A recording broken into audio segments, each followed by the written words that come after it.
Pinaghintay mo ako dito ng 3 oras, tas sorry.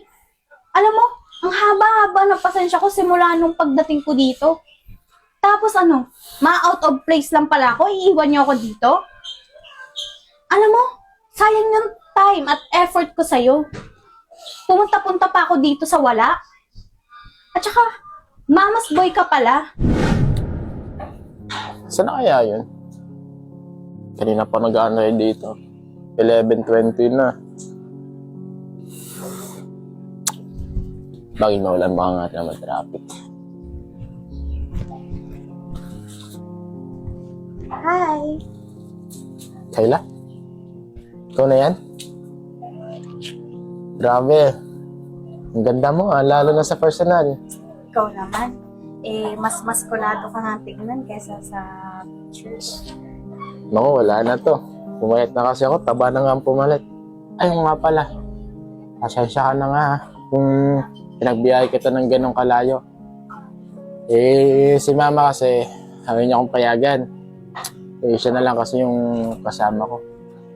Okay lang. Ikaw naman. Tsaka lagi mo namang nababanggit sa akin yung nanay. Sa araw-araw ba ba namang kwento tungkol sa kanya? Sigurado, magkakasundo kami. Oo, magkakasundo kayo nun. Tara na, para mapakilala kita. Oo, sure. Excited pa naman ako makilala siya. Tara na.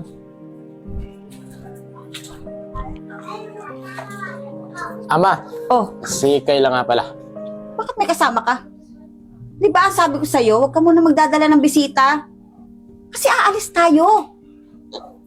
Ma, huwag naman ganyan. Nakakaya kay Kayla.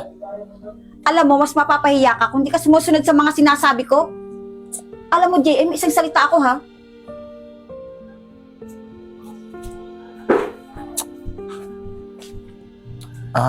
Sure ka ba? Okay lang ba talaga sa mama mo? Baka mamaya magalit pa yan. Pwede naman ako umuwi na. Hindi. Pagpasensyahan mo na si mama. Talagang ganun na, mainit ang ulo. Kung kaya, pumasok ka na muna. Okay lang talaga.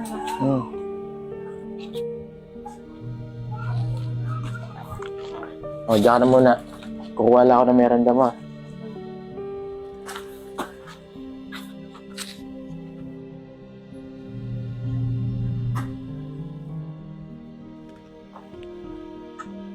Neng, dito ka muna ha. Aalis muna kami ng anak ko si JM. Kung gusto mong kumain, meron namang pagkain dyan sa loob. Pwede ka magbukas ng rep. JM, tara na. Alis na tayo.